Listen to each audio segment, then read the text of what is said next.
glorified stars were elusive, where presidents were worshipped and smoking was still cool. With his camera lens, he is able to capture that old Hollywood charm while smothering it with edge and sex appeal.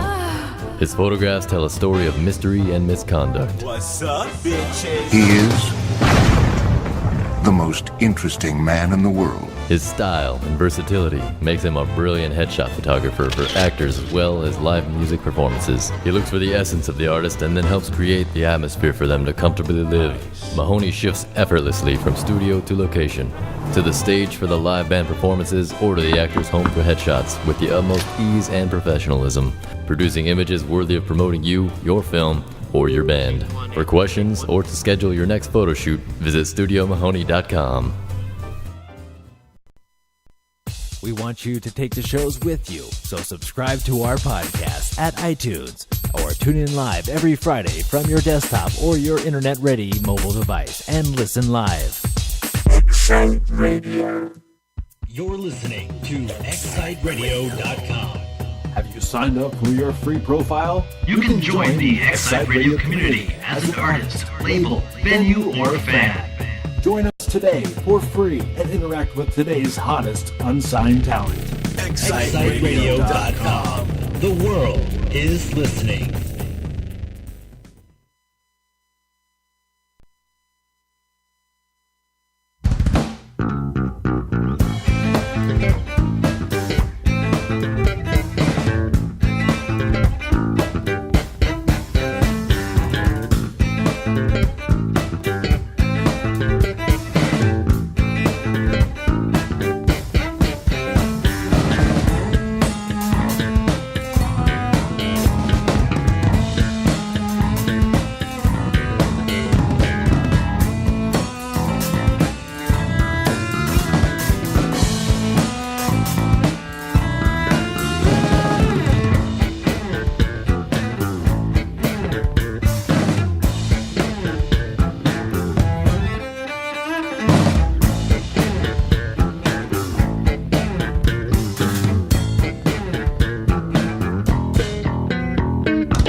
The mothership. to take you on an interplanetary voyage All right, to the planet go live. fucking being. So break up the All right. Hello, everybody, and welcome back to the Alley Cat Hour. I'm your host, Kitty, and it's a beautiful Friday night here in the Valley. Ooh, I have sound effects. Do it again. Get up on that mic. There we go. And I'm here with some wonderful guests. I just wanted to say, first of all, that I can't believe it's June, and I hope everybody that's getting out of school or that just finished up is enjoying themselves immensely. Not too much, and always drink water. And don't drive. That's a good rule just in general. Stay off the road. But I have with me tonight some amazing people. I'm going to introduce them right now. I met this gentleman like 5 years ago, I guess. Something like that, yeah. Yeah, if you want to choke up on your mic, I want to make sure that we can hear you. Sit right in front. Yeah. This gentleman is named Pete Parkin, and he is a theater genius. He was a professor of mine. I know, I'm talking you up. Yeah. He was a professor of mine at LA Valley College, which, Pete, I don't know if you know why I decided to go there. No, I have no idea. Well, okay, so I grew up watching a certain show that most people who are probably in the age range, I don't know, 40s, 50s, 60s, watched a lot. It was called Magnum P.I. With a certain gentleman named Thomas Selleck. And I actually know a thing or two about him, and he attended LA Valley College, and that's why I originally was like, I want to do some more theater. I'm tired of not having a little more structure. I want to take some classes, and all those acting classes, I get really tired of the people in there, and the instructors are just trying to make money. And I thought, well, what about LAVC? And I started researching it. Fantastic programs, unbelievable talent has come in and out of that place. And it's a local school, and I'm a huge fan of, obviously, local Hollywood, local anywhere you live. And so then I came, and I stumbled into Pete's life. And Yes, you did. yeah. So tell us a little bit about your background in theater. And I just found out how long you had been at Valley College before you retired. Yeah, 40 years. 40 I was years. a lucky guy because I got to do something I loved for 40 years. And am I getting close enough now? Yes, closer. Good. Closer. But be still my heart. Closer. And as a matter of fact, I took a couple classes with Tom Selleck. And do we have sound effects for this? yeah, I spent an evening studying for a final history of the American theater final with him. And there was alcohol and hypnosis involved. What? Oh, nice. That's exactly the night that I want with him. Yeah, he was totally raw meat in those days. And I remember our professor said, "Selleck, you've got to become an actor." And he said, "Well, I'm just taking a history class, And all Are you the kidding girls me? were nuts about him, It wasn't his idea then. is what you're saying. No. He was just like drop dead. Gorgeous. And Yes, did he was. have the mustache back then? I don't remember. That's because I'm old. Oh. My memory. If you were in school with sometimes. Tom Selleck, you are still like 23, 24, maybe 26 running around in a Hawaiian shirt to me. That's Right. how I see you. That's right. That was me. He totally yanked your style, didn't he? Yep, he did. Yeah, including I wear a New York Yankees cap, and he went to Detroit. Oh yeah, he went. He's a Tigers guy. Tigers, yeah. Right. Yeah. I see. Stalker. Right. So that was my beginning, at Valley College, and then No way. Then I went to the Pasadena Playhouse. Right, which is a huge. If you're not in LA, it's a massive it's a landmark for LA theater. Oh yeah. Everybody comes in and out of there. I think you guys do. There are productions with huge stars that come and do smaller theater to get their juices flowing. That's right, and did for years. And I graduated in 1969 with my master's, and the place went belly up. For 10 years, it was abandoned, and it was maybe going to be bulldozed. Wow. And a lot of us were very involved in trying to keep it alive, and it is now alive and well. Yeah. And I'm still active over there. Yeah. What are you doing there right now? They just started a program. It's actually pretty exciting, called Greenhouse. Mm-hmm. and it's hooked up with the USC graduate playwriting program. And so Oh, cool. they had some students that came in, and they wrote in the fall, and then they worked with their teachers, and then they rehearsed it at the Playhouse. The Playhouse hired professional actors for them and stage managers, and then they did Like the table reads, and then they did it was just really a kind of like a staged reading. Right. And then I was one of the I don't know, dramaturges. I don't know what a dramaturge is, but that's what I was. I listened to the plays and I talked to them about what was cool and what wasn't cool. You're a trendsetter. Yeah, absolutely. Trendsetter of theater. No question about it. Amazing. And so that's my most recent theatrical thing. Well, when I came in to LAVC, I was kind of in an acting slump, I think you'd say. And when that happens, if you're a creative professional, you go through ups and downs. A lot of people are bipolar. A lot of people have addictive personalities. We were just discussing this earlier. When we get bored, you tend to go self-destructive. But if you're overwhelmed, you're miraculously productive. Right. Yeah, exactly. Focused, yeah. Yeah, I'm going to take a second real quick. We've had some sound effects from a beautiful young lady named Dory Cameron. Say hello. Hi. Dory, you may recognize her if you're watching. And if you're listening, she is the editor of Strapped Zine, the mini zine that I am definitely instrumental in and I love. And she single-handedly created it and is running it as an editor and providing a place where people can submit their creative writing and their artwork.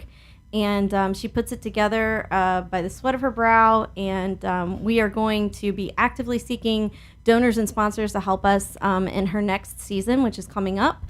She's taken a break for this month, right? Just a temporary hiatus. And she's going to come back stronger than ever. And we're definitely going to be instrumental with that. But she also is one of the founding members of the Jezebels. And if you are a listener of the Alley Cat Hour, you've listened to them before. They're a girl rock choir. That's right. Wow. The only one in the U.S. That's right. Right. It's pretty cool. Yeah. And and we actually we've aired one of your music videos before, and we're going to talk about that. I think if we can, we're just going to go ahead and air that music video one more time. Oh, nice. Yeah. Excellent. Do you want to talk about recording that for a second while we cue it up? Oh, sure. So this the song "Boys" that we're going to be pulling up right now was actually recorded by Mike Cosgrove, our Papa Cosgrove from Alien Ant Farm. He's the drummer. He's also an awesome producer. So he actually recorded this song with us, and we had some very talented people from LA come out and help us record this video, and they had a great vision. And that includes Gabriel Olson, who is he's a professional photographer for Coachella. He's cool. in LA. Yeah, he's from LA. Yeah. And then also Kurt St. Thomas, and he is he is. You do music videos, music people are it's such a small community. It really is, yeah. But they really kind of pulled us all out of our shells for this video and really helped us with our vision, and we just had a blast. Okay, so tell everybody out there from your mouth. They've heard me talk about it a lot. Okay. And I don't know if they know my role in it. I don't think I've talked about that yet. But talk about what it is and how it started real quick. Okay. So the Jezebels Girl Rock Choir started about, oh my gosh, actually this month it will be 4 years ago. No way. Yes, 4 years. And I am feeling like a senior citizen because Please. Okay, Mr. Selleck. Yeah. No, Mr. Oh, wow, that is blowing my mind still. Those of you that are watching me right now, we obviously here at the station, we're media, so we get some fun little grab bag stuff, and I'm wearing a mustache that is a cardboard cutout from the Anchorman film. With our buddy, Mr. Cool Pants, Will Ferrell. You can tell that story in a second. Doreen loves my celebrity stories. I love that story. I never cease to make an ass of myself, but especially if it's something I care about. Yes. So like Cool Pants. Like Cool Pants. So otherwise known to the general public as Mr. Will Ferrell. So anyway, so the Girl Rock Choir. Yes. And it started about 4 years ago. 4 years ago. Yeah, I know. Time's been flying by really, really So. fast. And so it was a really quirky kind of idea from one of my best friends and the founder of the choir, Kelsey Dyer. She's a total badass girl. She plays the guitar. She's a songwriter. She's always been in these bands, and they always just fell apart.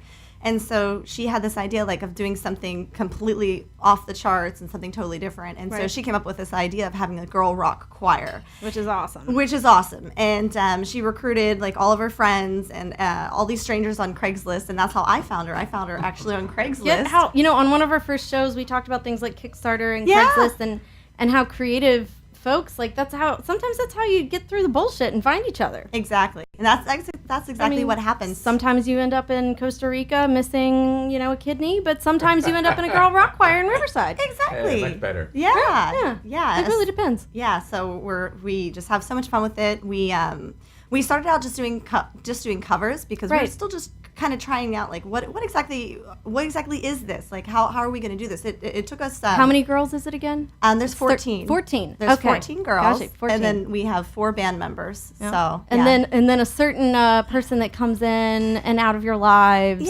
to do there's what? this girl, and Yeah. she comes in sometimes. Oh. No, we also Caitlin is also our vocal instructor.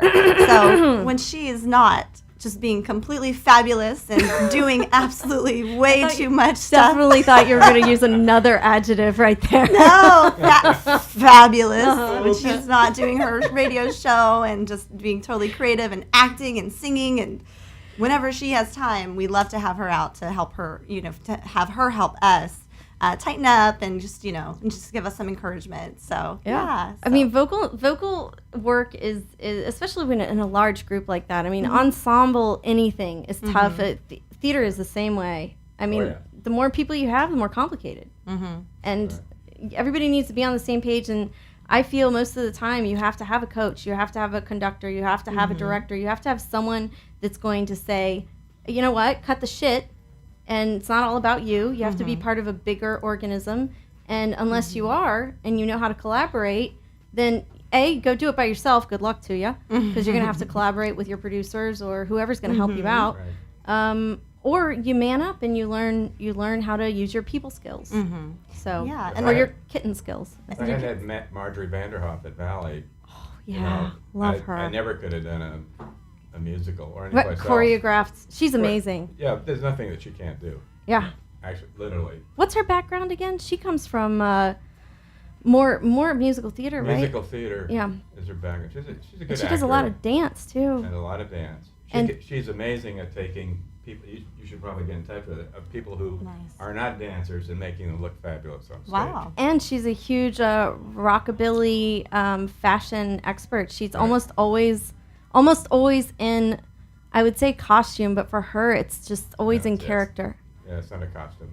It's her life. So actually, wow, we just solved some huge issues here. I like this. This is I would good. love Cool. to. Oh, I haven't talked to her since we did the production of Lucky Stiff.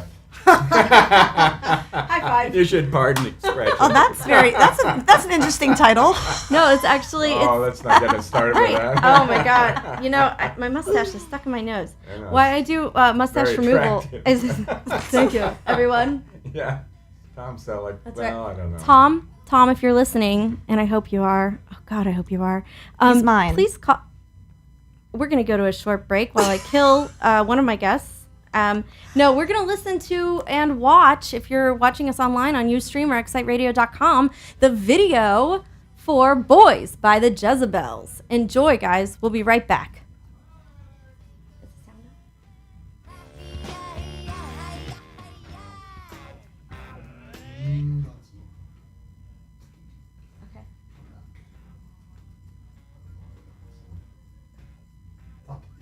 I am so attractive right now. We're having a technical issue, and yep, don't worry, I got my mustache out. Whew, I'm Greek, so I should probably get used to facial hair removal at some point. Yeah, we're gonna keep growing hair for the rest of my life. What's your background, Pete? What's my background? Yeah, like ethnical background. Ethnical ethnicolicity. is English, German, Norwegian, and French. Yeah. Oh, wow. Yeah. And Doreen, how about you? I'm Scottish, Irish, and German. There you go. Whew. Wow. Yeah. Oh, I am the token monkey in the room. So with that in mind, enjoy the Jezebels Boys music video that's coming up right now.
So, that was the Boys music video cool. by the Jezebels. Yeah. What'd you think, Pete? I dug it.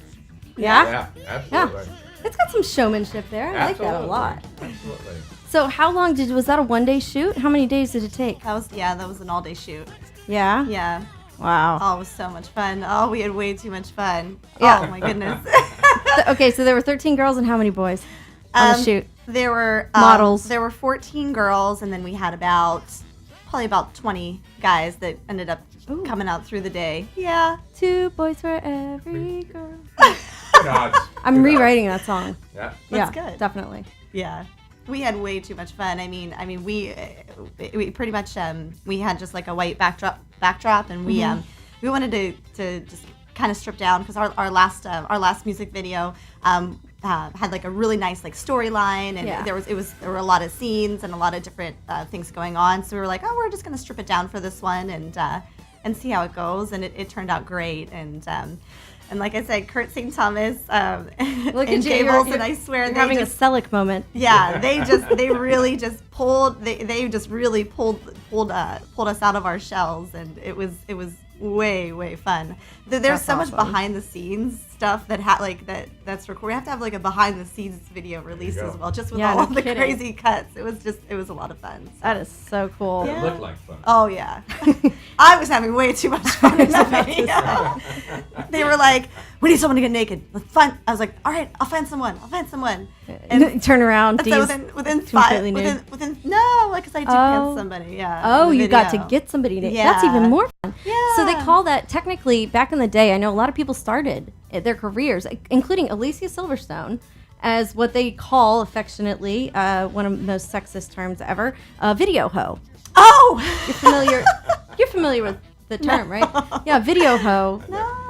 a new one on me, but then I'm Yeah. old, you see. Right. Yeah. I used to listen to the radio when I was a kid. So. What? Radio? Yeah. Who does that? Oh, we have a song called Radio Silent. Radio. Yeah. But anyways, I digress. Yeah. It's terribly ironic considering what we're all doing here. Isn't it? This is very odd. So they called him Video Hose, and a lot of people got their start from that. Alicia Silverstone was found by Aerosmith. Yeah, I remember that now. Right? It's coming back to you? That's true. Okay. Yeah, so, I mean, it's an interesting thing. So we've started a new trend as the genders switch roles, and I've always said gender is a mirage, and people kind of laugh at me, and then they think I'm weird, and then eventually I'm like, no, seriously.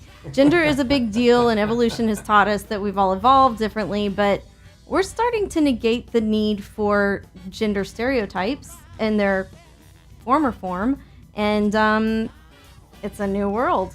So we've got video bros now, I guess, is what you're doing. We're going to just go, okay. We should go a little reverse sexism just to prove a point before we just take over and equalize everybody, don't you think? Okay. I mean, I'm on board.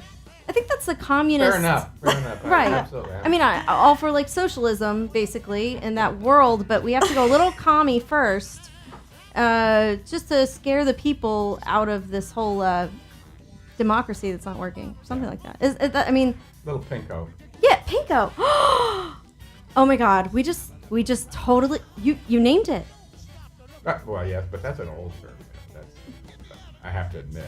Really? Not No. original with me, but hey, go with it. You know, Yeah. I think it fits right into your program here. It does. And we're reinventing and stealing as you go.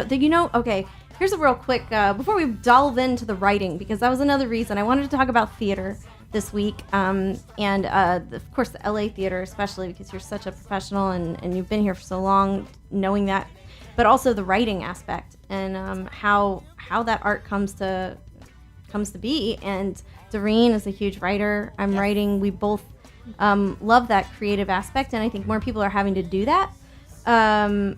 So basically, with creating your own content, you know what? I want to get into it right now. So, Pete, what are you doing right now? Because we were talking earlier about your writing capability and how you restage things, and you're teaching as well, right? Mm-hmm. I'm teaching online, playwriting online for Valley College.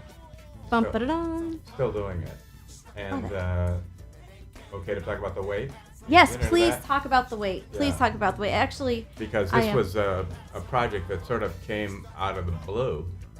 And I've been around a while, and I don't very often get really taken with a play. Just, you know, a friend of mine who was a literary agent, sent me and said, hey, take a look at this and tell me what you think. There's a guy it's one of my clients. He wrote a novel, and then he wrote a play based on the novel. so he adapted his own piece. Right. Gotcha. Exactly. And John Goff has been around forever. He even was a critic for the Hollywood Reporter for a while, the screenwriter and an actor. Right. And so he wrote this wonderful play, and I went, wow, this is really cool. So let's do it. And so now we're trying to, we've got an Indiegogo campaign going. We just opened it up. I was about to say, when did that start? Just started a couple days ago. Nice. And so far it's not been very lucrative, but right. It takes a while for the buzz. I mean, right. Crowdfunding is an interesting beast. Yes, it is. Guys listening out there, if you want to be involved in theater, this is a great way to start. You can get your feet wet by helping to fund an amazing performer and writer's piece that's going to be redone. And where are you going to put this up? Well, let's get the money. Yeah. It would be a 99-seat theater. Gotcha. In LA? In LA. Excellent. And then we've got some good actors lined up, but you can't really commit to anything until you have the money in the bank. And right. Then you can go and say, all right, now I want to rent this theater, and then we can do that. And then we say, all right, actors, who wants to be in this now that isn't off doing a movie in Europe or something? Right. Exactly. And I should be so lucky. And so we'll see. I'm very happy with the way things are going so far. We've got a couple of really good people. David Ankrum is one of the producers, and he's the guy who sent it to me. Great. And his big claim to fame really was years ago. He voiced the part of Wedge Antilles in Star Wars. Oh my God. Wow. And Dee's eyes lit up. Yeah. We both looked at each other. and Stephanie Shane, who's going to be playing the lead part, she's also one of the co-producers. She's a wonderful actress. Mm-hmm. And John has got a lot of background, and I'm going to direct it and pull it all together. And it's tough, it's a tough sell for something that's brand new, and that's where my heart is. To do yet another production of Under the Yum Yum Tree or Aunt Sally's Pussycat or one of those things. Right. There's not nothing wrong with Aunt Sally's Pussycat. Right. Oh, I'm Cat sorry. fans. Bite my tongue. You mean Cat's got your tongue? Yeah, Cat got my tongue. It's now she absolutely, does. Yeah. All right. Now I'm all flustered. It's the talent I have. I know. I never was very good around a pretty girl, so I know. Oh. Wait, we're talking about me? Yeah. Oh, I thought you were talking about Dee. I was I'm like, talking about sweet. the room. And my For the illustrious most part, engineer. yeah. But anyway, it's a tough, it's a tough sell is new stuff to get people involved in it because it's new and has no track record. Right. And Indiegogo, we did a huge show. I had my guys in, my buddies from 5 Second Films in, and they had a really, really amazingly successful Kickstarter program. But they worked for probably, 9 years building up their brand and reaching out to people. So it is one of those things where, in a creative sense, people like what they know and they want to know new stuff, but they're a little hesitant. So with Indiegogo and Kickstarter and crowdfunding, you have to kind of rely on an audience that's already there and tap into it. And then, of course, you have to do your marketing, which can be touch and go online. But for everybody listening out there, the Indiegogo link is going to be up on my Facebook page. And if you go ahead and pledge that, send me a note on Alley Cat Hour Facebook page, and I will let Pete know that there were some personal listeners out there donating some funds. And all the crowdfunding is great because you're in on the ground floor. It's like a personal investment, and you have incentives for these programs. Right. So, there'll be tickets and there'll be things that you can do that are given back to you for your investment. So even just, a thank you note from Pete or, getting involved in putting on a production like this will be something for your resume. And we love crowdfunding here at the Alley Cat Hour. I'm, Absolutely. We've the Jezebels actually used crowdfunding to release the first couple tracks of first couple original tracks off your EP, ours, right? To get into the recording studio and actually get your original songs recorded. Absolutely, and that's what we did. We held. What was your goal? We did a Kickstarter campaign. I think it was I think it was like 1,300 or something like that. But our fans were really excited about it, and it was totally fan funded, and we had incentives for for all of the people who donated, and we had shirts and koozies and we had like I've got some hair bows. We have hair bows. Yeah, those are cute. Yeah. But also we had you'd be a VIP guest at one of our shows, and you can sing with us on stage. So we had these fun incentives. So, but honestly, I mean, this is kind of how it is nowadays. It's a way of having complete creative control over your product, over your art, and it's a way for your friends to become intimate. Your friends and your fans to be intimate with you and be part of the process and get updates and really it really brought us all together. So and then by the time your product comes out, you already have a set. This is like marketing for dummies. It's genius. Yeah. You already have a set number of people that are looking forward to your product. Exactly. And are going to be your fans. So, and they feel invested, so they're going to continue to support you after that initial $2 or $5 or $300. They're going to be following the progress of something they invested in. Exactly. So I love the way artists are allowed to do that now. And we were going to talk about something else in a second. And we've got some artwork that was put up. Just a quick little detour here into kind of theater. I know Pete has done a lot. One of the first things I did with you, or one of the most memorable pieces that I did was a segment of Ionesco's The Lesson. Do you remember that? Yes, I do. Oh, man, my buddy Ryan Husk, and we're still buddies. We still hang out. Really? I know Ryan. Yeah, you know Ryan. Yes, I lived with him for a while. Yeah. Platonically. Yeah. Yes. Platonically. Must have killed him. Nobody's heard from Ryan for quite some time now. He disappeared from Facebook. No, he was on the Universal lot. I saw it on Facebook today. Oh, okay. Just today. He's alive. Okay. All right. Hi, Ryan. Dang it. Stop it. You're ruining I really work hard to have an intimidating, like hard to talk to, that's who I am. You're intimidating? Yeah. I'm really intimidating. You're funny. Yeah, it's funny how dead you'll be if you cross me. Oh, no. Anyway, yeah. So anyway, This turned ugly. I know, right? I'm trying to prove a point. Okay, but yeah, thanks. So yeah, the lesson was very, very dark, and it reminded me of when I first moved to LA.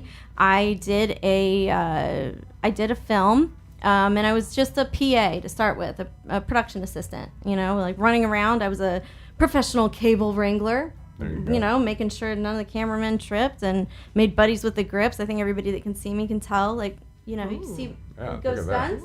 Yeah, I could do grip pretty well. But other than flexing a lot, I learned the process of making an independent film, and it was a David Mamet play, and it was Edmund.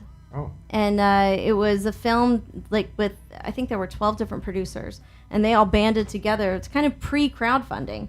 This is 9 years ago, almost. Jeez. 8.5 years ago. And it was, the lead was William H. Macy, and I got to know him. I worked my way up from PA to a cable wrangler to talent liaison, because I was one of the only females, and there were some really dark pieces in that film and in that play, if you know the play. And there weren't very many females around, and there was a little bit of suggestive nudity, and there was violence, and they felt comfortable having a girl around. So I ended up being a talent liaison, and then hanging out and helping to assist Call Me Bill Macy. He's one of the nicest, most talented individuals I've ever met. Unbelievable. And it was such a dark movie that I didn't know how to react, and I was pulled in because I worked for a lady who's a talent manager, and she's friends with another producer who was one of the producers on this film, and his name is Kevin Ragsdale, and he brought me in, and I just hit the ground running, and I ended up getting a camera intern credit at the end of the shoot, because I was technically doing, AC work, assistant camera work, and it was very, very cool, and it was very nice of them to give me that credit. Sure. So it was my first scroll. So anybody that knows the industry, the first time you sit in a theater and you're one of the people that's not running out to beat the crowd, you're sitting there with the theme music playing at the end and watching that scroll happen. When you first see your name, you're like, oh my God, that's me! And it's a very cool feeling, regardless of the credit. Right. And I'd had another one, but it went straight to DVD, and I was a craft services, and they do the food. That's who does food. But anyway, that was really cool. And Kevin also has another producer brother named Rich. Yes. Yeah, and Doreen knows him because I actually was just like, yo, Rich. I saw him posting a lot of art on Facebook, and he's a wildly talented creative. I mean, that family, just their brains. I'm like, really? Come on, share some of that. But he's a music video director as well. Did you know this? I did not know that. Oh, yeah. I just know him as an artist. Right. I did not know that. Yeah. Oh my goodness. Yeah, and they've had some really cool videos. Oh wow. I will share some of that on my Facebook page. A lot of it's licensed music for larger artists, so awesome. We can't play it here at the station. But I think next season I'll definitely bring Rich in. But we're going to throw up behind us while we can some of the artwork. Wasn't in that folder. Okay, well, I'm going to look real quick and find it. But Rich is super talented, and he does the music videos as well. That's great. And I introduced him to Doreen to do Strapped Zine. Mm-hmm. And so tell us a little bit about Strapped Zine and where that came from. Okay. Well, the idea actually was in my mind for a while. I've always been a writer. I was an English major, and I write mostly poetry and fiction and things like that. But there really wasn't an outlet for where I was living. I live out in Riverside, but I'm in LA a lot. Right. And so I wanted to start maybe like a creative writing group, but I mean, who commits to anything? A these writer's days? group, I know. Do you know what I mean? Like, yeah, I was like, oh, I don't think that couldn't see that working out. But when I took a trip to New York City, and I stumbled upon all of these little mini zines, and there was one that I particularly fell in love with, and I said, okay, like this is it. This is a way for people to come together and to be encouraged to continue writing, even though they're strapped for time. So Right. that's where So Strapped. That's strapped, right? Right. We're all strapped, and that's like the whole focus of the zine. It's we're all strapped. Let's be strapped together. Let's encourage each other to just continue Strapped together. Uh-oh, here she goes again. And her mind just goes, woo! I know. I have fun with this. Yeah. But so we've published 6 issues so far. We're taking this month as a break, and then we're going to launch with 6 more issues.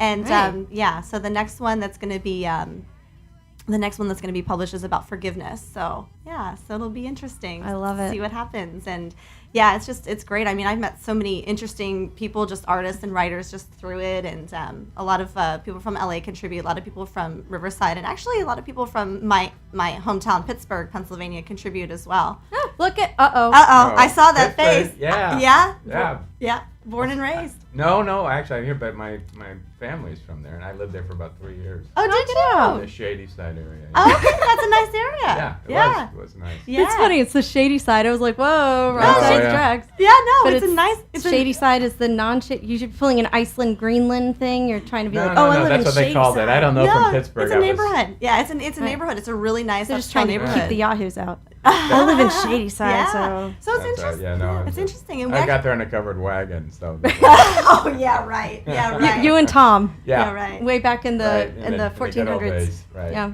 Yeah.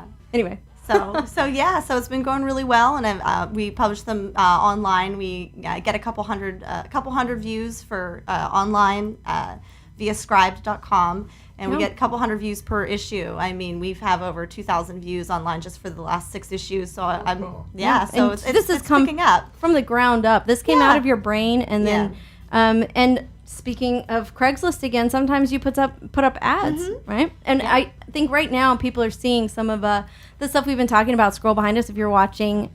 This is Rich Ragsdale's artwork, and it's a really interesting take on kind of, I guess, zombie culture and just the human form in all spectrums of decay.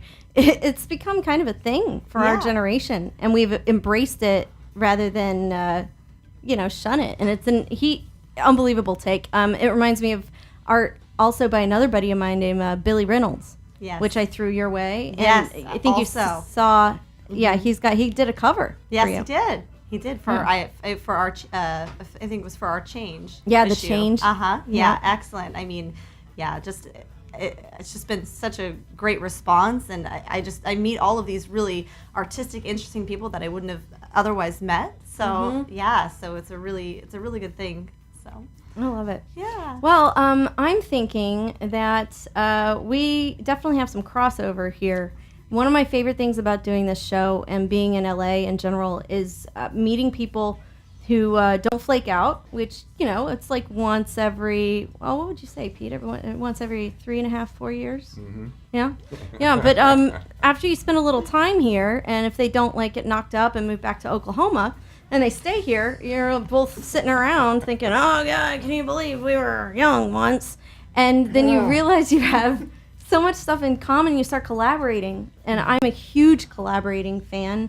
When we talked about our musical, Lucky Stiff, I remember doing the little audition at the beginning, and I was like, I don't know how much time I'm going to have. And I was doing part-time classes. I'd already graduated, but I really wanted to be back in the mix. I wanted to push myself, and I was in kind of an emotional hole as far as output.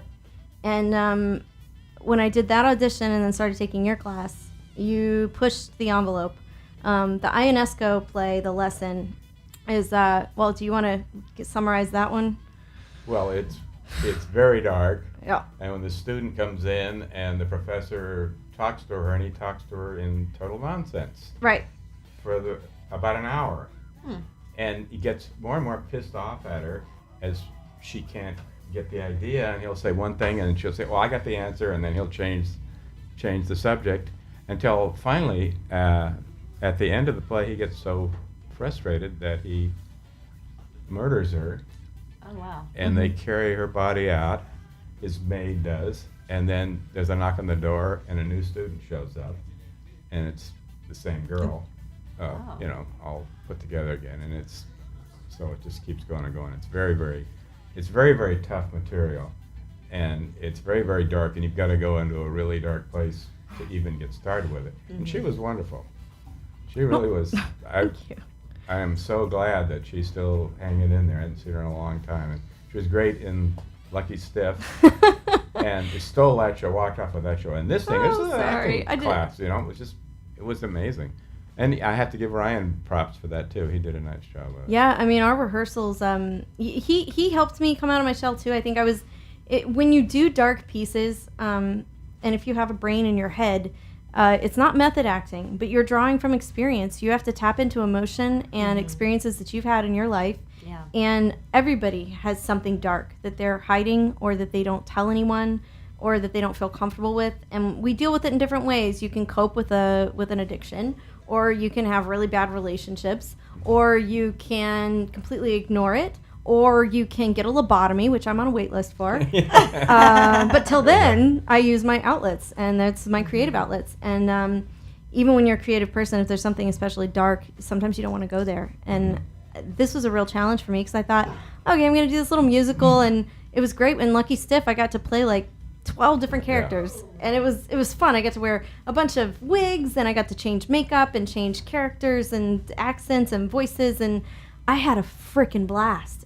And it was like living a Muppet movie, which is kind of where I stay. It's my safe place, and we call this Muppet face. My family watching it. Everybody do Muppet face. There we go. That's a still for you. But it helps you. It helps you kind of cope with things. And then when you go to these dark pieces, it's a push. And Ryan pushed me, and you pushed me, and I was so glad that I did it.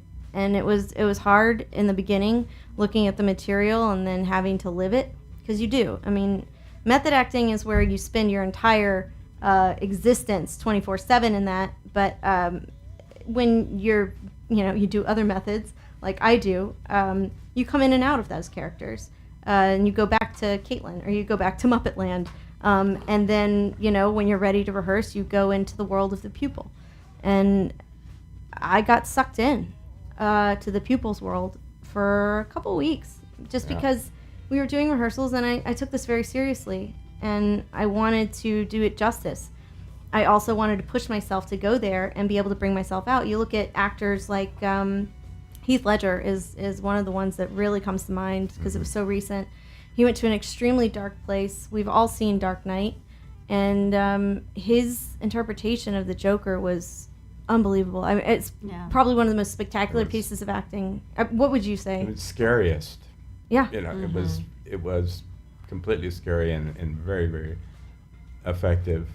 And it's just a tragedy that, but he had a lot of dark places there that just caught up with him. Right, and you expose yourself. Like, it's not an acting job. This is an emotional responsibility, and you have to take that emotion, translate it, especially during live theater. It's unbelievable how people do things, and you have to take those people into that place with you.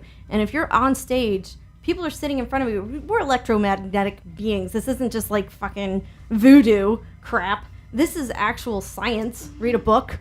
That's one of my catchphrases. It's science. Read a book. But you're exchanging energy.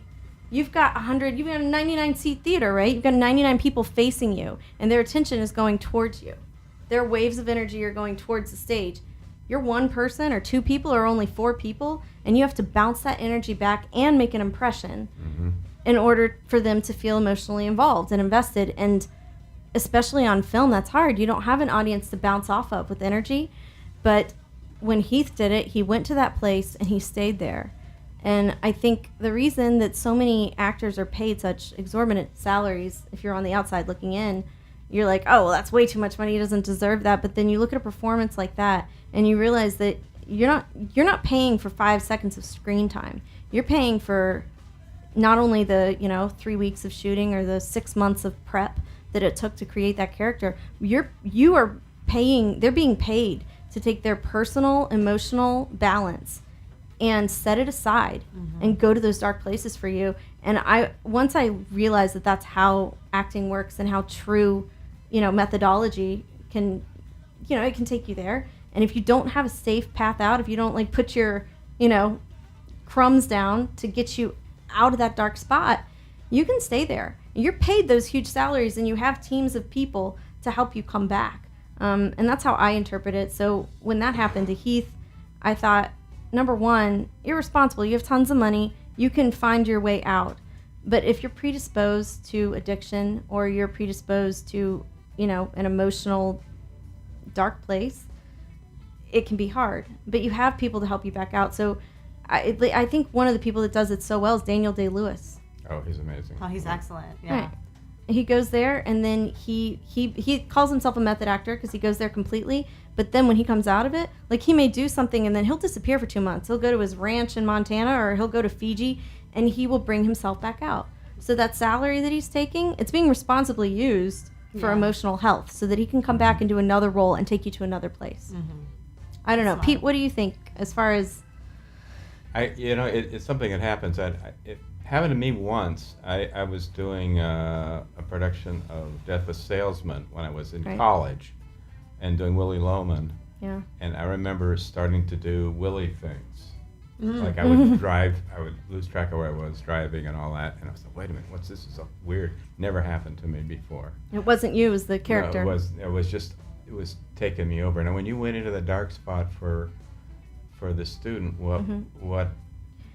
Well, I think there's a part of that, of the lesson, where it's kind of sexual, and it's kind of interesting, and the professor is pushing, and I've had I think, well, they say 1 in 5 women or 1 in 3 women. I think in my experience, having talked to women, it's been 1 in 2 that has had either an attack or an assault or an experience or an ongoing experience that you have to deal with.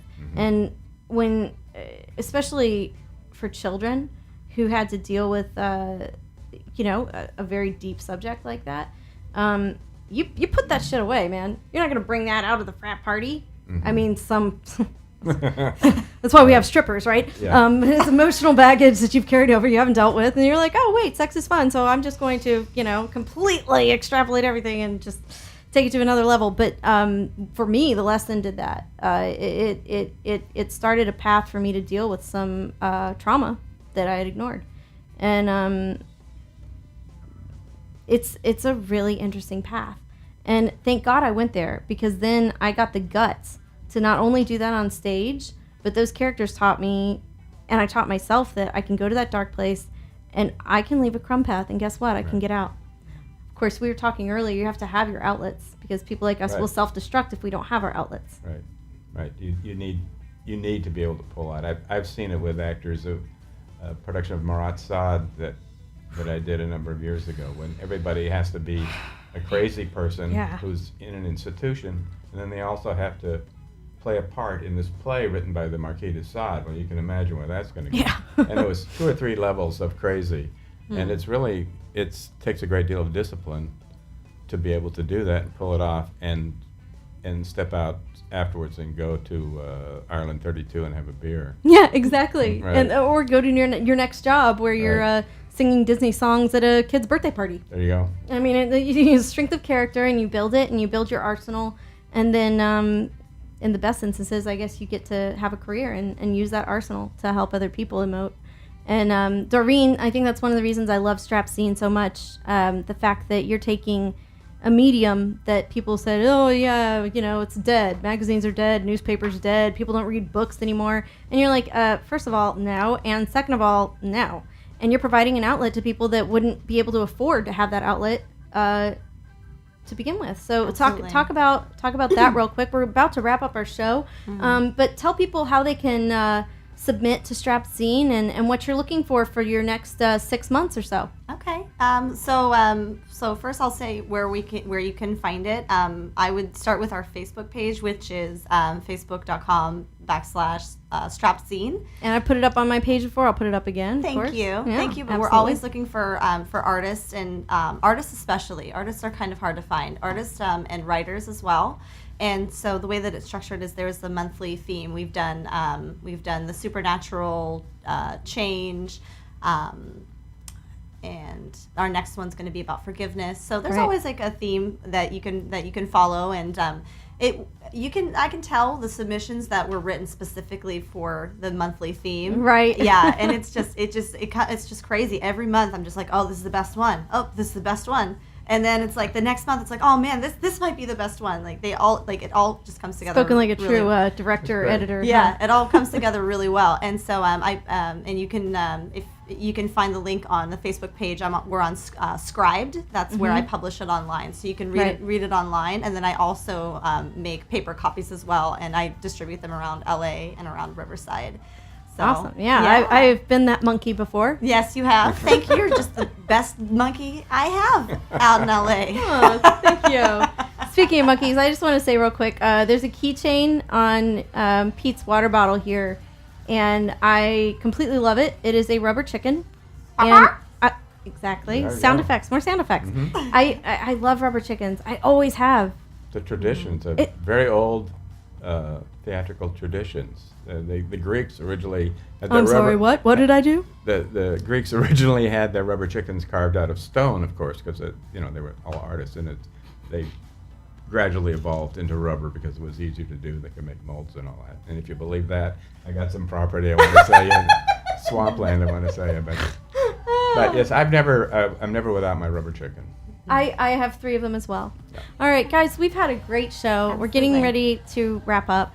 Any parting words there, Doreen's fighting? If anybody wants to find out more about the Jezebel's Girl Rock Choir, you can just go to girlrockchoir.com, and everything's there. Okay. Yeah. Well, we definitely will, and they're going to be performing in Santa Anita on June 22nd. I'm going to put up that information as well. That's right. And Pete is going to share his Indiegogo link for John Goff's The Wait. The Wait, and we have a Facebook page also as well. for the Wait. So go there and check it out.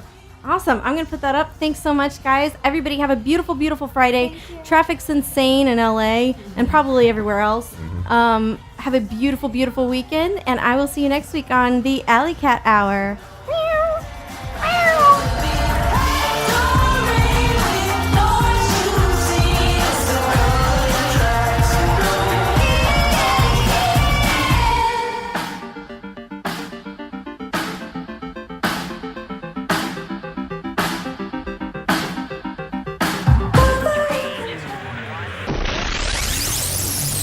It's the Hollywood Rockin' Wrap-Up with your host, Jason Hadley. The lead singer of 80s pop band Devo is being sued by their former nanny Luna Khan for discrimination. Unhappy with her services, the Hollywood Rockin' Wrap-Up was able to obtain this exclusive clip. Honey Boo Boo's family was spotted poolside as the family vacationed in Panama City, Florida. Upon checkout, the hotel amended their no bottles near the pool policy to now include all forms of trash. After filing reports with police earlier this week, the missing son of porn producer Seymour Butts was recently spotted in Oregon. I'm glad to hear the boy's been found, but does anyone else see the irony that the son of a porn producer ran away to the Beaver State? British police recently arrested musician Gary Glitter on 8 counts of molestation. Now 70 years old, Glitter's hoping so much time's passed that the charges, much like Gary, will have a difficult time standing up in court. And that's the Hollywood Rockin' Wrap-Up. Follow us on Twitter @RockinWrapUp. Coming to you